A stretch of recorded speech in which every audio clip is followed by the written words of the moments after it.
joining us. I'm the president of Liftport Group. We're the folks that have been doing advanced technology research in space for about 20 years now. We've worked on all kinds of projects: space elevator, space-based solar power, lunar infrastructure. We've investigated space stations.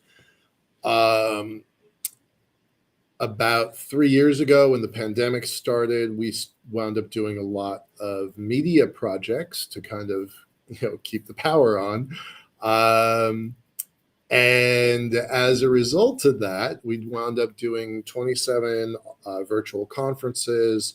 We've interacted with more than 500 super credentialed guests, including the chief scientist of Space Force, two three-star generals. One's now been promoted to a four-star general over at Space Force. The chief economist of NASA, the chief financial officer of NASA, and soon I hope to get the chief technology officer of NASA. So pretty amazing guests in our lineup, and tonight's no exception. We're going to bring back Sean Mahoney. We had him on the show a couple of weeks ago, mostly talking about his role in the Space Frontier Foundation. I really encourage you to go catch that show. We'll put the link of that show in the chat here in a moment. But tonight he's going to talk about Masten and the evolution and the shift that's been going on at Masten. So I'm really excited to bring him on. Before we do that, I'm going to showcase a couple elements. I think everybody who's been following our programs knows that we try really hard to be attuned to national policy as it affects space. And so with that, some reports came out this week that are pretty important. So I'm going to post them in the chat here. And these first, now we're not going to go and do like the deep dive that we sometimes do on these documents. We don't have time for it. And these documents, while significant, while important, are not maybe the earth-shaking documents that we've reviewed in the past. So, let's first talk about what this is. This comes directly from the White House. Science and Technology Council came out just a few days ago. And I'm going to skip through parts of it, but the parts I want you to pay attention to are who are the members, right? So NASA's in there. The security groups are in there: National Science Foundation, Defense, Commerce, Department of Energy, always super important. So scroll. We're going to kind of skip some of the preamble, but here's the list, right? These are the things that they want to focus on. I think there's some really important stuff here. I'm always interested in advanced materials, right? And near the top of the list, advanced engineering materials. Our foundation at Liftport was focused on the Earth elevator. I have a stack of failed carbon nanotechnologies over on the shelf over there. Also, we had a stack of pretty successful robots that we built. So the carbon nanotubes you obviously can't see, but some robots are over there and some strings. So that this list of emerging critical technologies encompasses things that are really near and dear to my heart. And then, this is an alphabetical list, not a prioritized list. And so Space and Technology Systems is at the bottom. We're gonna scroll down a little bit. There's a comment in the thing that says focus. Are you not able to see this? It might just because it's not very large. Let me enlarge it.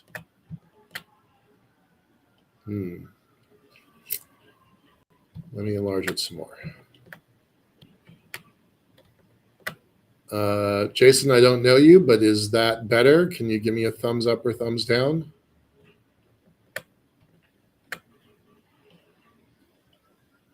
Okay, no comments, but thanks. I appreciate the heads up. I'm going to hope that that was better. Let me come back then. So here's the list. Maybe I'll make it a little bit larger even still. Tiny bit blurry. Okay, thanks a lot, Rachel. Blurred still. I think that's just a. I'm not sure. It's not on our end, so I apologize for that. I'll try to describe it a little bit better. So there's sections in here about advanced materials. That's really important to us. Autonomous systems and robotics, really important to us. And when I say us, I'm saying this both from the perspective of Liftport Group and also from the perspective of the whole commercial space sector. But I appreciate your feedbacks, y'all. That's really helpful to me.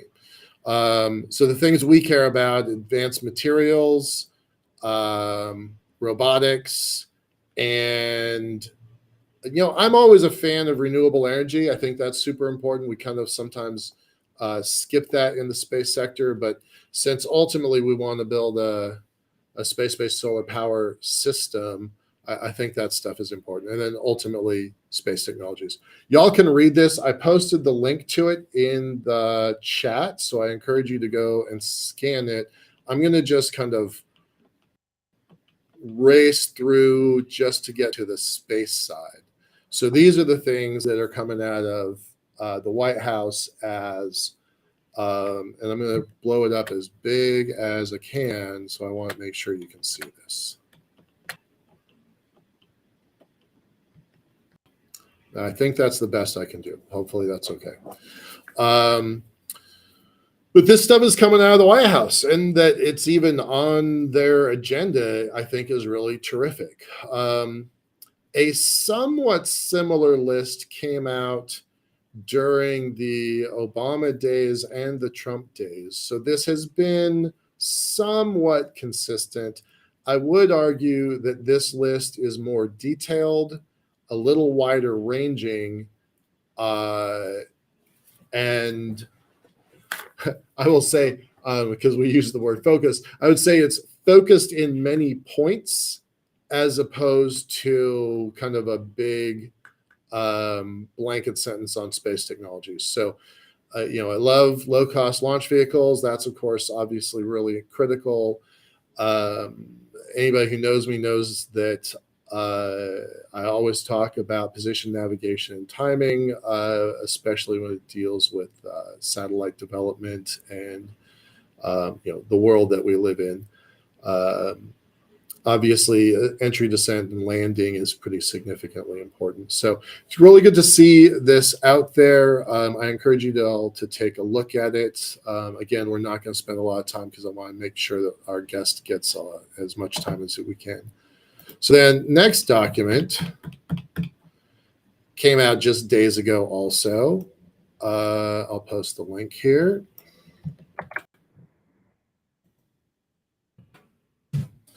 Again, you can kind of see that this happens, right? You'll have a rapid fire. It wouldn't surprise me if in the next few days, other organizations take the first document, the critical technologies list document, and then issue their own reports. That's been a pretty consistent pattern.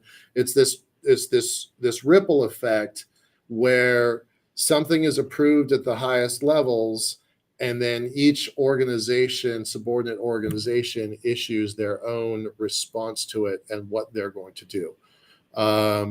And so again, scanning all the way to the bottom, critical technology areas, biotech, quantum, is really a regurgitation of what we just saw: advanced materials, and then space technology, renewable energy. So it's kind of a domino effect of the one thing came from the White House, and then immediately afterwards, the Department of Defense issues their follow-on document. I've seen this with my own eyes. I've been a participant at small levels of it. But what's likely to happen is that because this is a DoD document, each of the 6 branches of the service will then soon issue their own service specific modification enhancement to this document. So you can expect Space Force and Air Force to start, digging into, again, these are called cover documents that allow the various agencies and organizations to build what they think is important based on these cover documents. And then finally, switching gears, last week and the week before, we took a look at 2 really important documents, one from Euroconsult and one from Space Capital, that was really an assessment of the ecosystem in 2021 and 2022. What does the space economy look like from an investor perspective? Seraphim, just a few days ago, I think Friday last week, maybe it was Thursday last week, produced this infographic. It's pretty fascinating. I know, Jason, you're going to say focus. I can't do much about this one because it's so big. So I'm going to encourage you to just go download it. It's a poster, right? It's a pretty big poster. But you can see the core ideas: space situational awareness, debris removal, orbital tugs. I had no idea orbital tugs, there were this many of them. I was a little surprised. I thought there were maybe 6. I was tracking 6. Interestingly, many of these are coming from Europe and some are coming from Asia.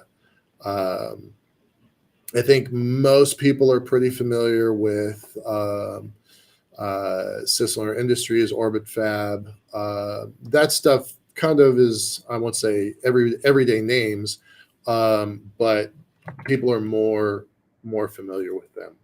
But there's a lot of names on this list that are not familiar to people. So, and that this list of space situational awareness, there's a detail I keep bringing up. You can tell if a civilian did a document or a military person did a document just by their wording, their language. So SSA, Space Situational Awareness, is coming from a civilian organization.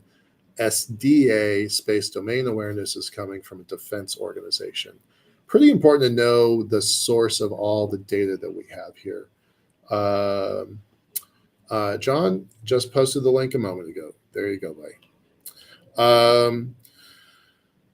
This is probably my favorite area of this document: space stations and free flyers. Obviously, that's super important for where we want to go. That has a direct influence on us. About a year ago this time, we were tracking 14 space stations, 3 governmental programs, 4 governmental programs, and a number of commercial ones. It's nice to see that Seraphim's numbers and ours pretty closely match. Everybody who knows me knows I'm a really big advocate of energy in space. As I think it was Colonel Garretson said, power in space equals power in space. And that will always stick with me. That phrase will always stick with me. So pretty cool. I'm going to skip some of this stuff. Lunar utilization, lunar landers. Here we go. Astrobotic. We're going to spend a lot of time talking about some of the precursors. Intuitive Machines. Just this weekend, I think. Announced that they're going to do a public raise. I think it's somewhere in the neighborhood of an 800 million capitalization and 300 million in capital. So, that this section exists at all is awesome, right? Because Sean's going to talk in a few minutes about how 5 years ago, 10 years ago, 15 years ago, 20 years ago, when we all started and all this stuff, the idea of commercial lunar landers was straight up science fiction. So pretty cool. And with that, I'm going to just skip this stuff and move straight over to Sean. But shout out to the folks at Made in Space. Both of my buddies in senior leadership in Made in Space have made a jump from Made in Space, a Redwire, in the last couple of weeks. Andrew Rush left about 2 months ago, and Justin Kugler announced he was leaving. I think Friday was his last day. So hats off to those two pioneers. I'm extremely curious what happens next, and they are on our call list of people we want to get on this show. And with that, we are going to shift over to Sean. I'm going to stop sharing these screens. Bring in Sean. They're both on my call list too. So they're on my, yeah. I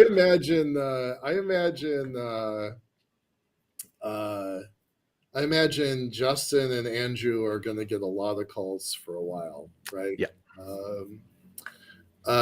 Little known fact, one of the very, very first interviews we ever did, long before we had this program of DareGreatly, we had a project called Radio Liftport, and Andrew Rush was an attorney who was really excited about space and wanted to get into the space industry. And we have him on camera saying that he wants to be buried on the moon with his headstone saying first space lawyer. So that was about 10 years ago. Yeah. To get that. So yeah, he's great. And then Justin has been following us for more than 10 years. We submitted projects to his team when he was one of the project managers at the ISS for CASES, for the Center for Advanced Space, whatever CASES stands for. Yeah. So, hey, Sean, let's do a super quick recap of you. And currently you are the president of the Space Frontier Foundation. If anybody wants to hear that interview, that was about 2 weeks ago. Definitely want to catch that. Like I said, we'll try and post a link to that here in a moment. But give us a super, because I'm assuming people are either going to know or they're going to go back and listen. So give us like the 2-minute intro there, and then we're going to switch gears and get into today's topic. Awesome. And thanks for having me back. Happy to talk more about this crazy industry that I've come to love. The previous one, we talked a little bit about the foundation, its history, and where there is work to be done, removing barriers and accelerating how humanity moves out into space. One of the things that's really critical about the Space Frontier Foundation is it's the kind of the home of the doers in this industry. Not that there's anything wrong with people that are in other roles, but it's for the men and women who are in the arena. That's the Space Frontier Foundation is really the home for those people, and that is what the organization, one of the things the organization needs to do is support those people who are the doers so that we can accelerate. We can drag our future and the benefits that come from our future beyond this planet, pull that closer to today. So, and when we were talking about that and the things that are going on with the foundation, you asked, well, what about your time at Masten? And I think at that point I said, that's a whole nother thing. So we made a whole nother thing. So for those who don't know, I worked with Masten Systems from the end of 2010 up until around about a year ago. And so I learned a lot and have all kinds of stories to tell. That's what we want. We want those stories. So let's just jump straight in and let's talk about what you know, hearsay, right? But for what you know, what you heard, what you saw, what you were part of prior to you coming officially on board. I want to make it really clear, like what you were there for and what happened before you got there. because it was a pretty cool company before you showed up too. Oh yeah. Yeah. And it's really interesting too, because I had to adopt the language. We won an X Prize, but I didn't win an X Prize, but the company did, and Right. Dave did. And so it was interesting because a little bit I didn't want to take credit for the thing I hadn't done. The short version is Dave got the company, Dave of Dave Masten Space Systems, got the company started somewhere in the flight path for San Jose Airport and was asked to find some other place to test his rocket engines, found his way to Mojave, California, and then with a small team in a garage would be a very Generous, aspirational, generous label for the building that the company was in. Pulled the team to focus on the NASA Centennial Challenge, Lunar Lander Challenge, presented by X Prize, sponsored by Northrop Grumman. And you always had to say that whole sentence because otherwise you weren't eligible for the money from the X Prize in the first place. Yep. And at the time, I was watching this happen mainly out of curiosity, not because I was in the industry or had any anticipation of being in the industry. And I sat with Mike Mealing and Colin Ake, who were based here in Atlanta, and I watched them watching the live stream of the Lunar Lander Challenge. So very excited for them and for the whole team. Got the big check, cashed the big check, and let's fill people in on what those early days of the X Prize was. So the first X Prize had happened. Yes, the Atari X Prize was the $10 million right Spaceship One flew to space twice. But Rutan won it. Paul Allen, to simplify, he spent $20 million to win a $10 million prize. Smartest money he ever spent in his whole life. Thanks, Paul, wherever you are now. Right, exactly. Because I think the whole industry owes a unpayable debt of gratitude for that. So this is after that. So that would have been 2005, 2005, I think. So when were you watching the earliest days? And those were the zombie days, right? Yes, Zombie and Zero were the vehicles that were built for that. That was October of 2009 was when the competition was going to end. That was a $1 million first place prize, and there were some others, and there were a couple different levels. And so what had happened with that competition, there were a number of teams that were competing. Masten completed for the first level. John Carmack Armadillo right won first place in the first round, and I don't think anyone else actually completed. Right. The second round, you had to go farther and fly longer, and John Carmack, being John Carmack, was definitely the favorite to win. Mm-hmm. And Masten managed to, the day before the contest window ended, Masten team went out, successfully flew the vehicle one leg, and then burned up on the pad before they were able to complete it. But that's not the end of the story, because I said we won. We did not win with a smoldering vehicle. We actually took Zoe, and there's a whole story about a composite tank issues and how it didn't actually, keep the stuff in. Volunteers came up with a solution and rewired the vehicle overnight so that the flight team could get some sleep, and came back the next day. It's still fun to run into people that were either there or say they were there when Dave turned to the judges while the vehicle is still being doused with a fire extinguisher, and he said, "Hey, can we try again tomorrow?" And to everyone who has heard that story, it's like there's not a thing in the rule book that says you can't try again, but have you looked at the pad? And so rewired it overnight. Took a trash can lid and turned it upside down so it would catch the leaking IPA. Managed to not only complete the first flight without catching on fire, flew back, did the second one, and won the tiebreaker on accuracy. And so literally from the ashes, the dark horse came to win. And so again, all of this is before me. And it's really cool. It's remarkable.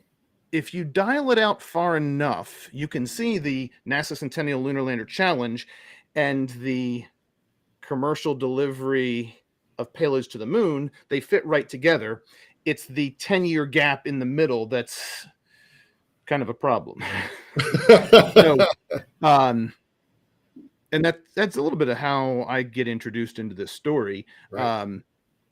I knew Mealing. So how much did y'all win? It was $1 million for first place, and then there was another smaller amount, I think $150,000 for second place in the first round. So it was a little over $1 million. Okay. But so the industry expected, and I'm going to go back to my own history. I was on the I was on the ground when the first X Prize was won, so that was a pretty amazing moment. I was also on the Queen Mary when the Space Frontier Foundation had their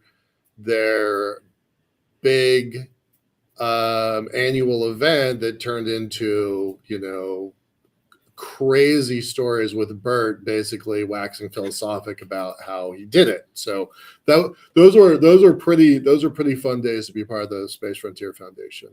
The parties are literal legend in the industry. So I know that we don't do that anymore. I get why. I understand why, but those were good days, and we had reasons to celebrate. Fast forward, the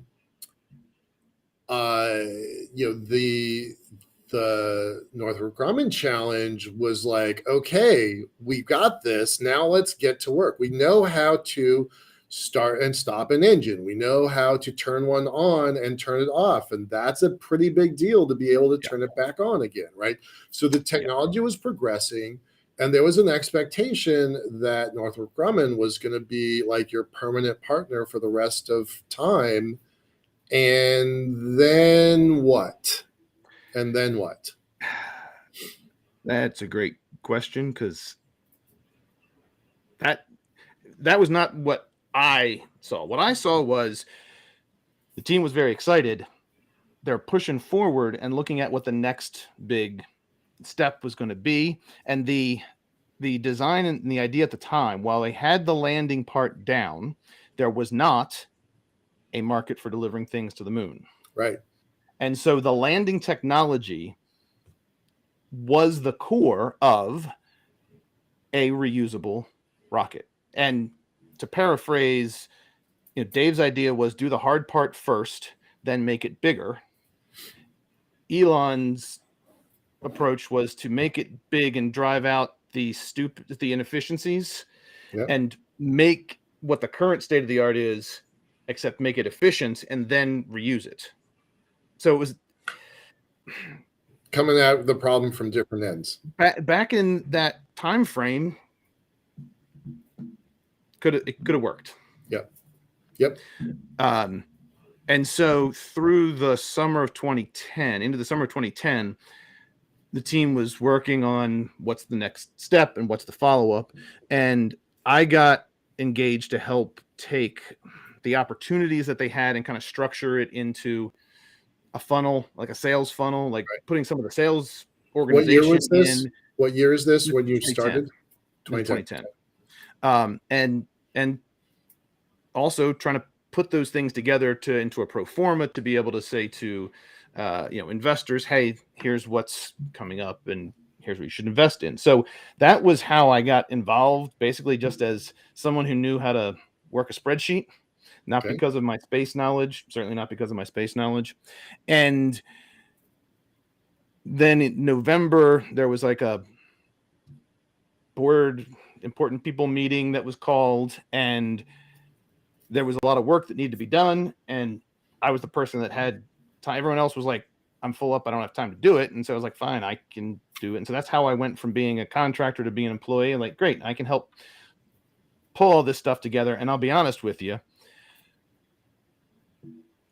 I was an employee, but I didn't really know if it was going to go any longer than a month or two. And I was not worried about it. I'm like, great, I'll work for a rocket company for a couple months and then I'll do something else. Like I was not. A lot of people would say, how could you ever join a company if you don't know that they're going to exist? Because any company can go away tomorrow. So I just happened to be aware in this one that it's right there. There was 46 days of cash in the bank on my first day. Okay, so let's stick with that, because this really, Dare Greatly is a podcast about money and infrastructure and national policy and how it all relates to space. So you have 46 days of runway, right? Yep. How many people were there? Because $1 million is great if you've got one person. If you've got two people, it's pretty good. If you got 15 people, so what was the head count then? It was about, I think, 8 or 9. Okay, so all right, not huge, but to your point there, $1 million in your account is a lot, but $1 million, like they were obviously had run through and not wasted it. Right. Like it's not like right. There was no fancy. Nobody's buying Lambos, right? Yeah. So, then the question was, all right, well, how do we take this and turn this into an investable business? In 2010, was there any chance of getting outside investment? Well, I mean, there was, by virtue of the fact that we had one major one, and it would put in a lot and help get through to win the X Prize, right. And then 2 others in addition to the founding members that had, so the cap table was Dave, team members, 2 other investors who had written checks, and then Joel Scotkin, who had written big check, a couple of checks that had amassed too. I don't know, it was over $1 million that he had put in by that point. Okay. And the question was, okay, well, is this actually an investable business? Right. And as we started working on, one of the first things that I did was, okay, you want to raise capital, great. You've got some idea of a customer, phenomenal. We don't have current customers, but we have some ideas of customers. And you've got to demonstrate, you've got a thing that works. Right. Hands down, you have a thing that works. And so I joined the company, and my first thing was start building the book, right? What's the diligence stuff like? And, there was not any attention to all these pesky details, like where are the documents and yada, yada. And on my first trip out to Mojave, I did locate the articles of incorporation in the armrest of the truck. For the record, that's not where it's supposed to be. I know where mine is. And that was just like, and again, don't forget that they had not only built 2 flying precision rocket vehicles, right. but had 1. So right. Who cares? Right. To a certain degree, who cares? And you know what? It gave me something to do, to like, all right, I guess I'm going to start going through boxes. Like, and it, just in case anyone's under the delusion that working for a space company is like some sort of shiny lens flare, Star Trek sort of thing. No. Right. It's not. It's messy. Yeah. You're going to get your clothes dirty. Yeah. So, we had to get in and start fixing some things up. And let me right here, I'm going to add something I've talked about and people are aware of. You should know this is all resolved long ago. But as we started digging into the paperwork to get that book together, I was asked by Joel an important question, because turns out we hadn't actually filed the taxes, and it was like, okay, well, we don't have any income to pay taxes on, so it's not that big a deal. Yep.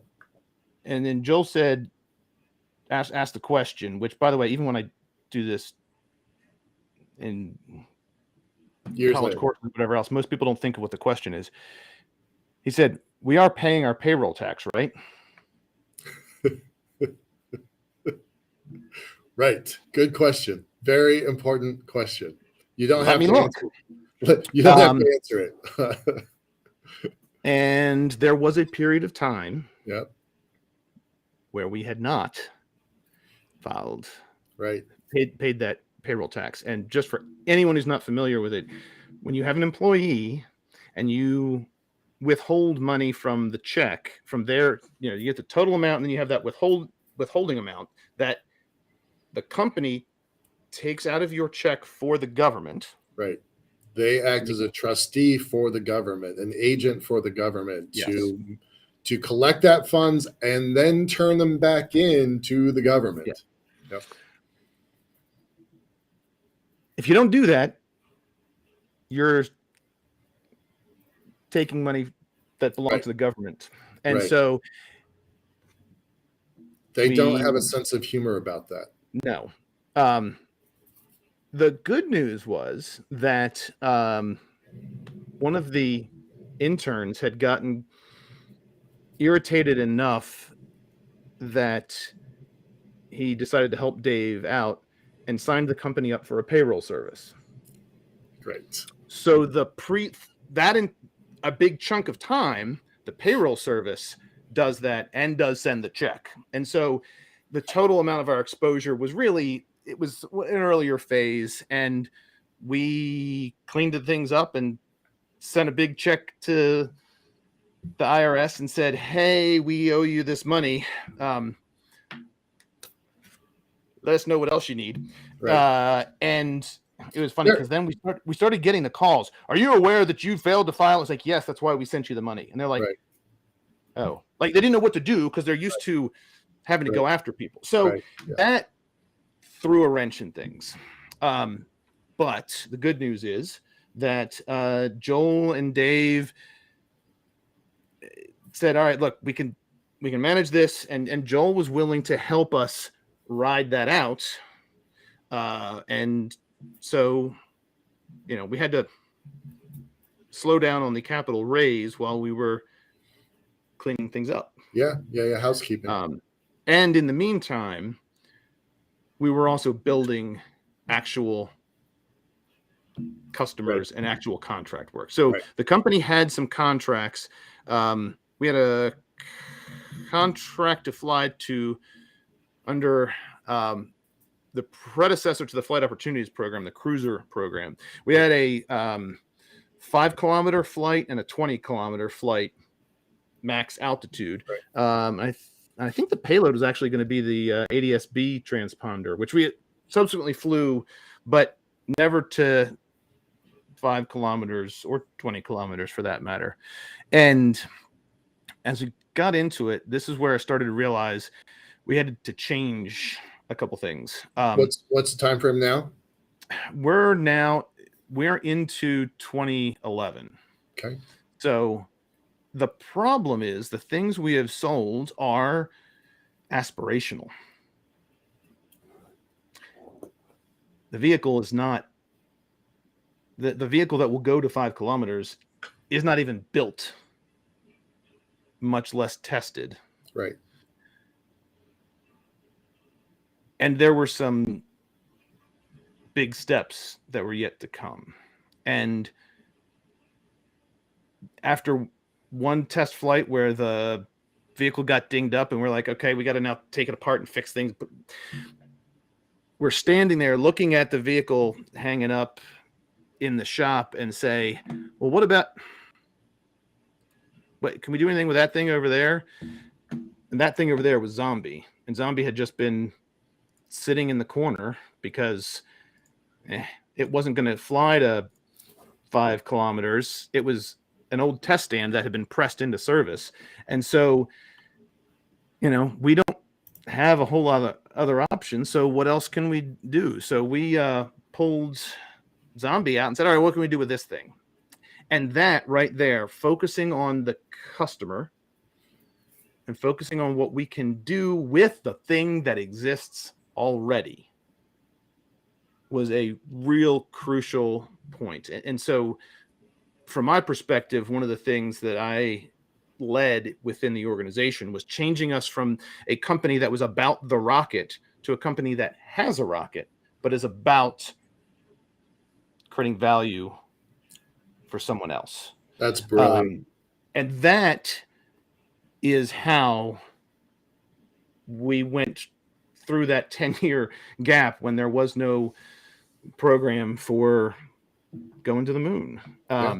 And let's just reiterate that for a second. Change the company that had a rocket to a company that has a product for clients, right? Yes. For customers. Yeah. Brilliant. So, the shop was not terribly fancy. We were definitely finding ways to, stitch things together. And through eventually, by the time we got into 2011, Dave was really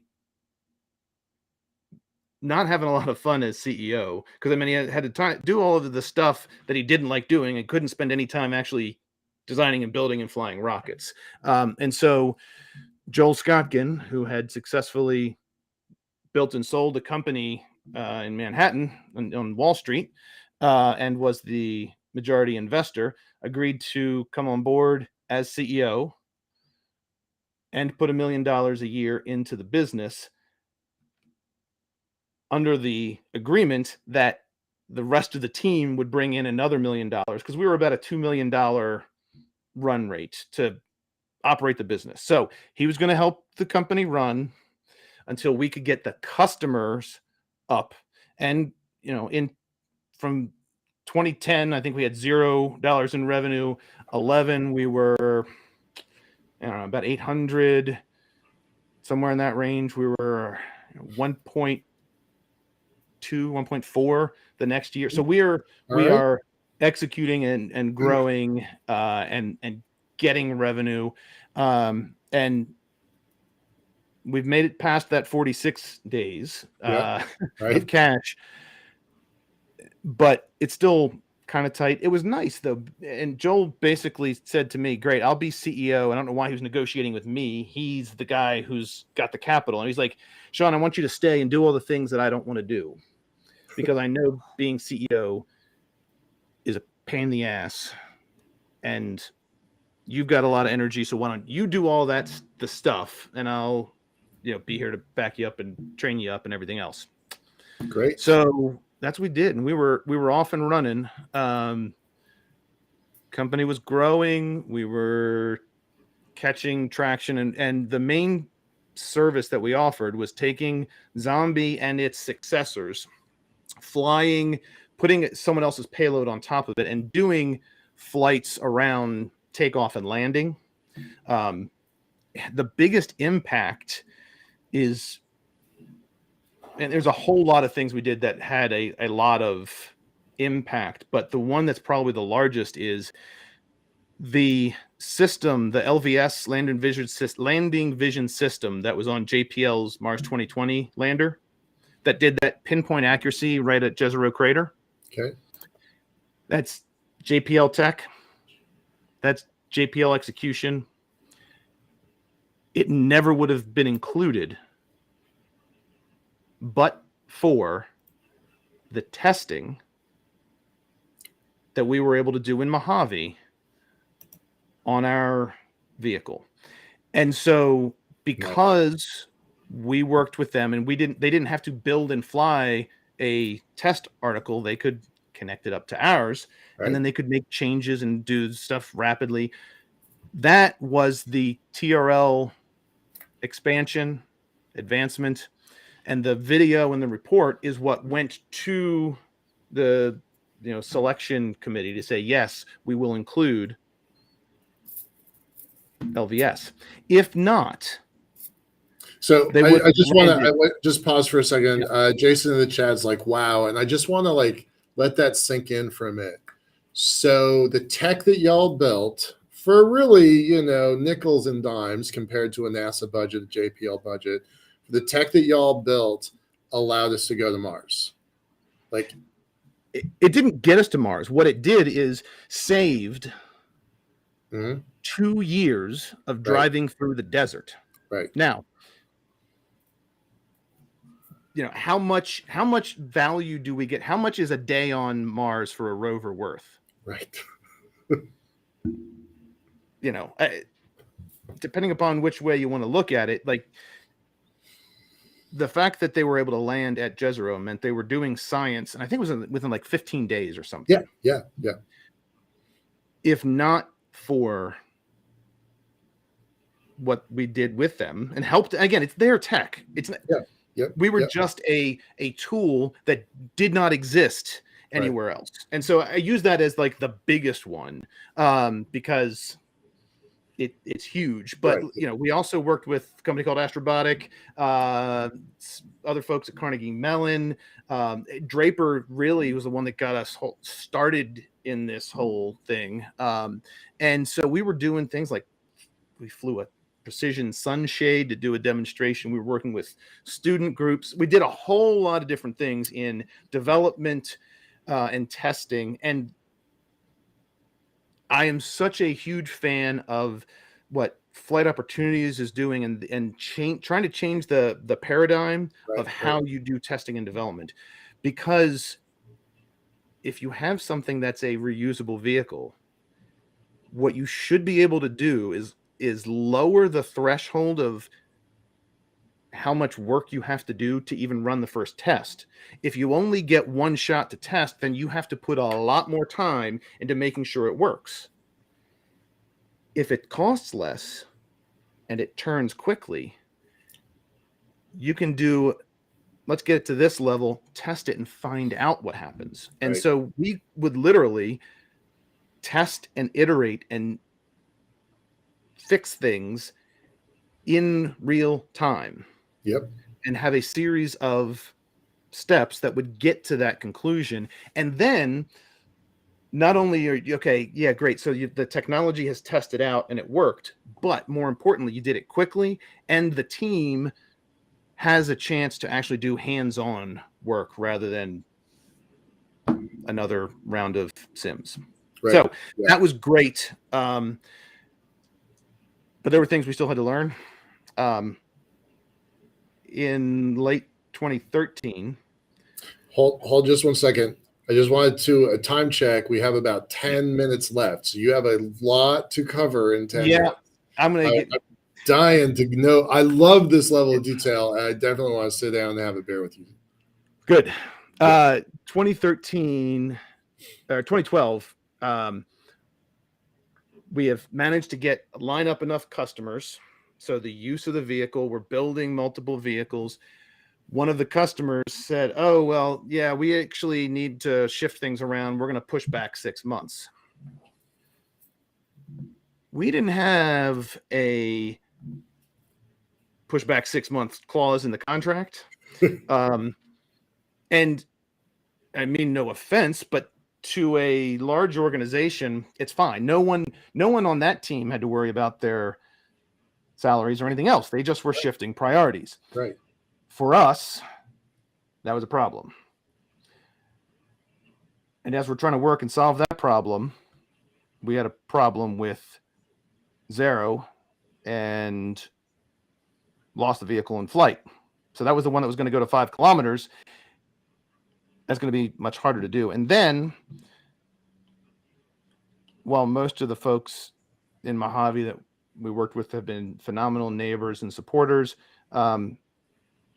someone headhunted and snagged one of our engineers, and I was a small company. It's not like I've got redundancy. Right. It went from hey, can you quote us to do some work? And then he said, yeah, we're not going to hire you to do that work.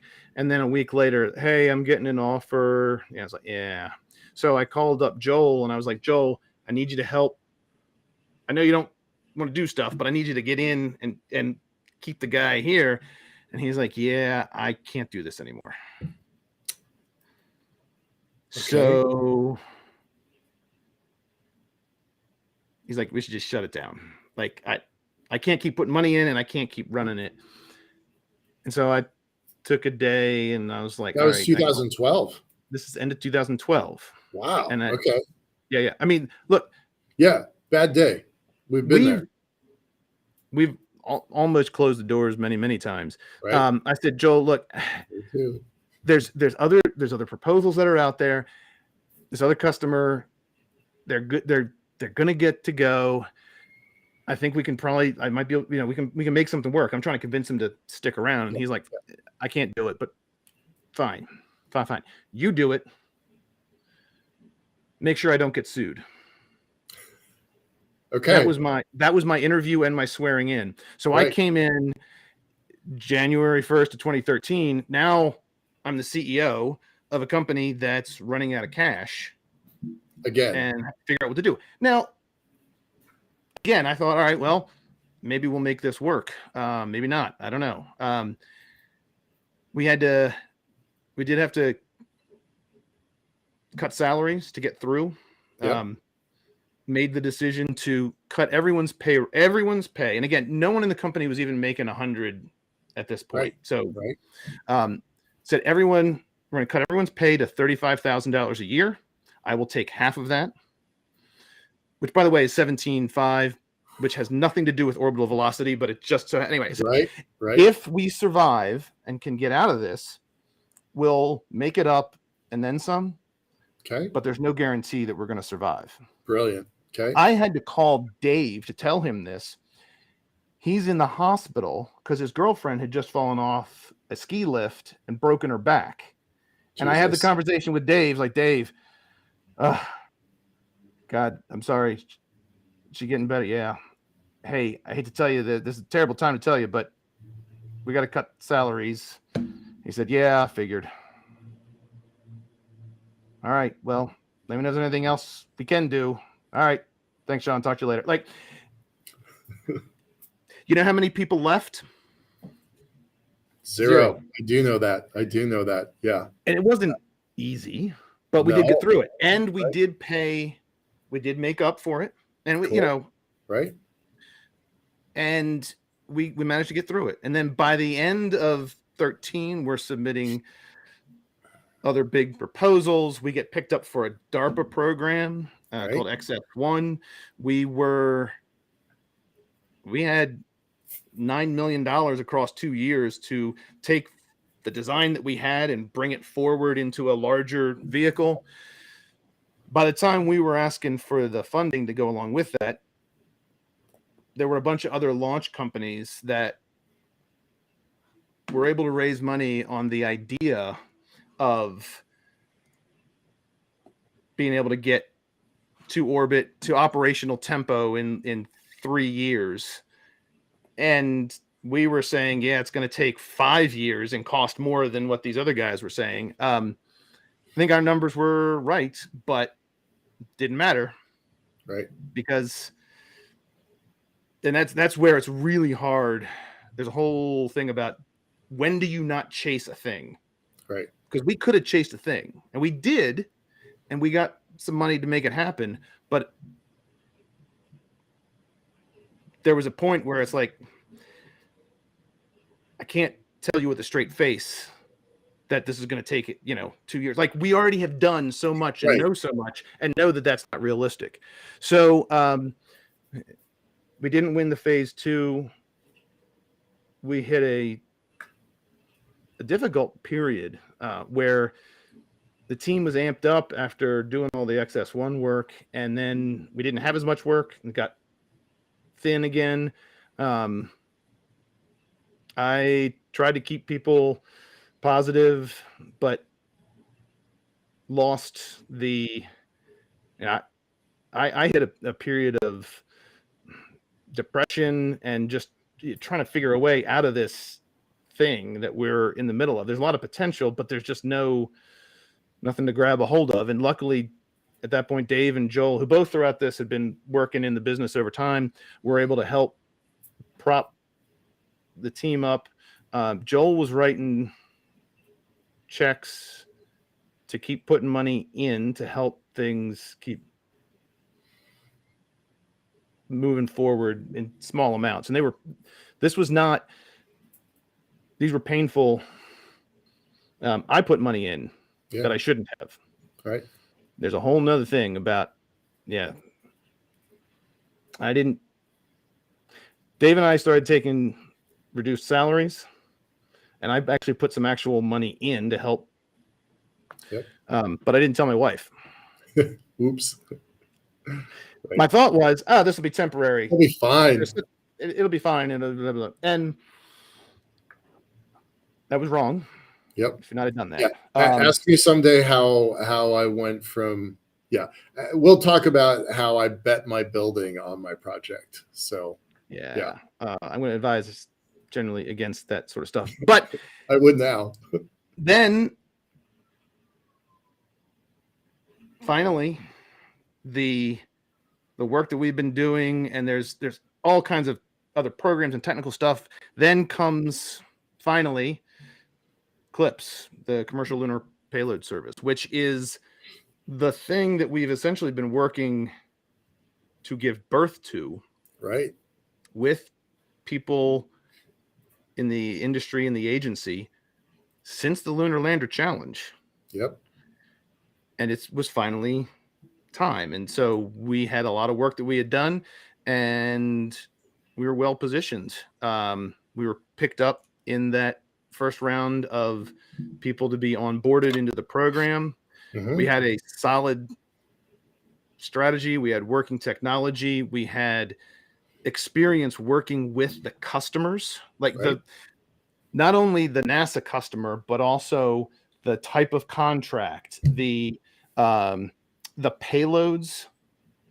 A bunch of the payloads that NASA selected to go to the moon had already flown on. They tested with you. They tested with you already. Right. Yeah. That's how they showed that they were ready to go. And so we were in a good spot. We didn't get picked up in the first round. The game changed. It was going to be 8 payloads we were going to get a chance to bid on, and then maybe they would onboard some more. Instead, it was 1, and then they onboarded some more. We did get picked up. We wrote a proposal, slimmed it down to, NASA said they wanted some more risk, so we gave them a version that had more risk in it. We wrote that, submitted it in, I think, November. We were very pleased to get picked up in April of 2020. But something changed between the end of 19 and beginning of 20. And so, yay, we won. But the world had changed a little bit. The world's on fire. Yeah. Yeah. And we did, I think, a good job, not a good enough job. When the rubber hits the road about customers, there's a tendency in this industry, I think, to hide how much is real and what's just paper. If someone gives me an in-kind donation for a $10 million whoosy what's it, that's like $10 million customer, except I would not have bought and flown the $10 million thing. Right. So it's really not a real customer. So there's a whole bunch of stuff. We played, and then it came to the point where we needed to either stop or go all in. And Joel and Dave, as the board, they wanted to go all in. And that's where I exit the story. You know, it was kind of go big or go home. Right. And that's not the thing that I had been able to do to keep the company progressing and alive for that period of time. So they went to go big and then subsequently went home. But I can tell you that a lot of the people that are offering their thoughts about what's happened are not. All the back of the envelope calculations make me chuckle because not even close. But you know, that's another story for another time. So at the end of the day, company busted. Astrobotic picked it up, and so now those vehicles are now Astrobotic vehicles, and you know, a lot of the team was able to carry over, and so Masten's contribution to the industry still has a chance to live on, which I'm very happy for. My deferred compensation went to zero. My stock went to zero. Right. I got paid back the missing paychecks, but yeah. So it was tough, but it was also, a lot of it was fun. And it's intellectually interesting, and it's led me to a place now where I've developed a pretty good sense of what's real and what's not real. And I've missed a couple things. I've had some false positives where I thought some things were real, but they weren't. And it's really tough in this industry, and the reward structures are a little bit out of line. Right. And I'm concerned about that. Not just, okay, oh, well, it's not, the structure wasn't the thing that made me win, so it must be wrong. No, I'm concerned about the fact that it's the moral hazard if you reward, if what is rewarded in this industry is flash and not substance. Right. The substance companies will starve, the flash companies will flame out, and the investors will then say, well, look at our track record for the last X number of years. We've been putting money into these great companies and nothing ever came of them. And that can then have a negative downward impact on the industry overall. So those are the sorts of things that I worry about. And it's really tough for anyone inside the industry to call these things out. We Liftport, the first phase of Liftport, back in the days when we were on the front cover of 3 magazines in the same month, we were a strong company then. We had 14 people. Like, we were doing really cool things, but it was always a promise about what we were going to do tomorrow, next week, and next month. Now, when we're have 2 decades of experience, but we're a lot quieter about what we're doing, it's definitely harder to get people's attention. And it's interesting how y'all built some of the core technology that everybody takes for granted now. But I remember being stunned when somebody walked into was it Space Access Society meeting in I think it was Tucson, and they dropped an engine on the desk in the hotel, like an engine like this big, like shoebox sized, and they fire it off in the conference room, pop it for just a few seconds, and they're like, want to see it again? And the whole room is like, there's no way you can refire that thing in that short. And so those were the days when we were breaking ground all the time. The whole industry was breaking ground. But they don't necessarily reward the been there, done that experience. But by God, if you've got a really cool sketch on a napkin, it's fundable if you went to the right school, if you know the right parties, if you are friends with the right people. It's a fundable thing on the napkin. Right. It's just a question of, you're swinging for a grand slam. Yeah. If not a 5-run grand slam, right, on every pitch. And not every company is that in the time. Anyway, there's a whole there's a whole bunch of things where I there is value here. Yeah. In this industry. There is. It's tough. Yeah. And we did a whole bunch of other things, we 3D printing engines and all kinds of cool stuff. But for the most part, our internal motto was shut up and fly. Don't tell me what you're going to do. Right. Just shut up and fly. Get it done. After it's done, then we can release the picture. But other than that, so I learned a lot. And I appreciate your interest and everyone else's interest. I'm fascinated by this. I love this story. I wish it had a more happy ending for you individually. It brought me here to this conversation, and then this will take me to something else. So it will. Yeah. The space industry is littered with bodies, and $100 million failures, $800 million failures, $600 million failures. There are some of them out there. Organizations that have,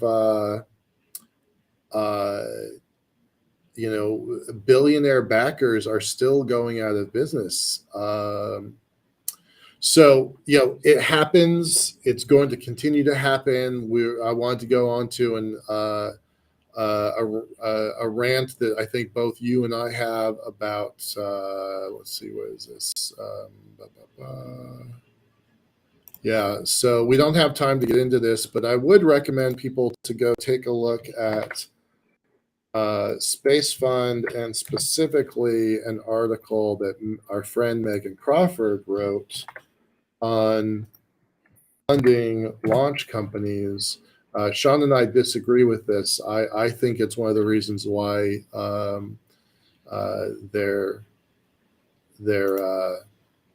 think it's one of the reasons it's like changing this whole industry, and the capital is got to be picky. So fascinating conversation, Sean. This is I think we're still in a to be continued phase. We'll have back. It's not going to be in the next 2 weeks like this one is. You're getting some great comments from folks. Your honesty shines through. People are really appreciative of your story. We're gonna come back to this. It might be a couple months, couple weeks, but I don't think this story is over. So we appreciate you being a part of this. For all the folks on screen tonight, thank you very much for your time. We went a few minutes over. This has been our longest episode, but it was just too interesting to quit. So with that, we've got Dr. Give me a second. Stephen Cohen, Professor Cohen from University in Canada, coming on next week. Sean, you should probably just sit in the background and ask questions, because this one is going to be interesting. It's going to be a different story than we have. He's a professor of space physics, and I know that our show is about money and capital and policy and how to drive the commercial development of space.